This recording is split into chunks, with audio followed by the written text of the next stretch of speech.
America ও ইরানের মধ্যে সমঝোতার প্রতিক্রিয়া সামনে থেকে নেতৃত্ব দিয়ে বিশ্ব নেতাদের প্রশংসা কুড়িয়েছে পাকিস্তান। তবে এবার ইসলামাবাদের বিরুদ্ধে গুরুতর অভিযোগ তুলেছে ভারতীয় সংবাদ মাধ্যম টাইমস অফ ইন্ডিয়া। নির্মাণে নাম্বার 1 শাহ সিমেন্ট। এক প্রতিবেদনে তারা বলেছে, এই শান্তি আলোচনার আড়ালে পাকিস্তান এক গভীর ও কুটিল চাল চেলেছে।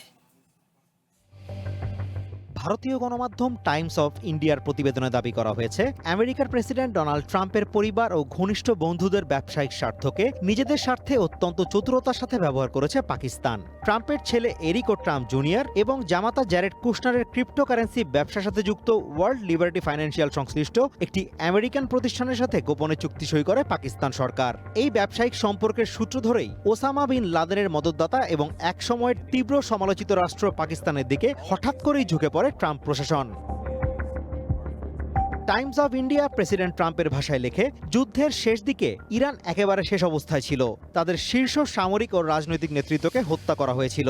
নৌবাহিনী প্রায় পুরোপুরি ধ্বংস হয়ে গিয়েছিল এবং তাদের ক্ষেপণাস্ত্রের মজুদও ফুরিয়ে এসেছিল। ঠিক সেই মুহূর্তে পাকিস্তানের সেনাপ্রধান আসিম মুনির এবং রাজনৈতিক নেতৃত্ব আমেরিকা ইসরায়েলের চূড়ান্ত হামলা ঠেকাতে মরিয়া হয়ে মধ্যস্থতা শুরু করে।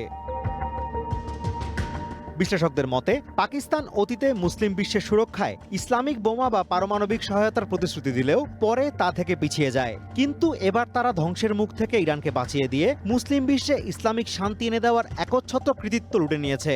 অবশ্য এই চুক্তিকে আমেরিকার প্রতিরক্ষা বিশেষজ্ঞরা মহাবিপর্যয় বলে আখ্যা দিয়েছেন।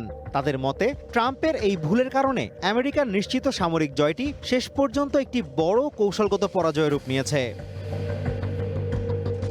Azimur Rashid Kanak, one international desk.